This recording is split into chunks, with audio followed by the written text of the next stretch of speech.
നമഃശിവായ. ഇന്ന് വ്യാസപൂർണിമ. എല്ലാ ശിഷ്യന്മാരും സാധകരും അവരുടെ ഗുരുവിനെ പൂജിക്കുന്ന ദിവസമാണ് ഈ ശിഷ്യയുടെ ഗുരുമാനസ പൂജ. എൻ്റെ പരിശുദ്ധ ഹൃദയമാകുന്ന പാദപീഠത്തിൽ ഗുരുവിൻ്റെ തൃപ്പാദങ്ങൾ ഞാൻ പ്രതിഷ്ഠിക്കും. ഏകനിഷ്ഠയാകുന്ന ഗുരുവിനോടുള്ള ശ്രദ്ധ അഞ്ജലീപുടത്തിൽ ഇന്ദ്രിയ പുഷ്പങ്ങൾ ശേഖരിച്ച് അവയെ ഞാൻ അവിടുത്തെ പാദങ്ങളിൽ അർഘ്യമായി അർപ്പിക്കും. അനന്യമായ ഭക്തിജലം കൊണ്ട് ഞാൻ അവിടുത്തെ സ്നാനം ചെയ്യിക്കും. സേവന തൃഷ്ണയാകുന്ന ചന്ദനച്ചാറ് അണിവിരൽ കൊണ്ട് അവിടുത്തെ തിരുനെറ്റിയിൽ ചാർത്തും. ഗുരുഭക്തിയാകുന്ന സ്വർണ്ണ നൂപുരം സദ്ഗുരുവിൻ്റെ സുകുമാര പാദങ്ങളിൽ ഞാൻ അണിയിക്കും. ആനന്ദത്തിൻ്റെ പരിമളം പരത്തുന്ന അഷ്ടസാത്വിക ഭാവങ്ങളാകുന്ന അംബുജം ആ അരവിന്ദ പാദങ്ങളിൽ ഞാൻ അർപ്പിക്കും.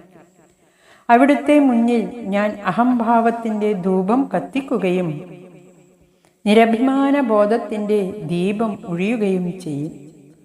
ഞാൻ അവിടുത്തെ തഥാകാര ബോധത്തോടെ ആലിംഗനം ചെയ്യും. എൻ്റെ ശരീരവും പ്രാണനും ആകുന്ന പാദുകങ്ങൾ അവിടുത്തെ പവിത്രമായ പാദങ്ങളിൽ ഞാൻ ഇടുവിക്കും. പൂർവ്വദിശയിലുണരുന്ന സൂര്യൻ വിശ്വത്തിനൊട്ടാകെ പ്രകാശ സാമ്രാജ്യം പ്രദാനം ചെയ്യുന്നത് പോലെ അവിടുത്തെ അനുഗ്രഹം കൊണ്ട് അവിടുത്തെ കാരുണ്യം നമ്മിലെല്ലാം ജ്ഞാനദീപാവലി ചൊരിയട്ടെ.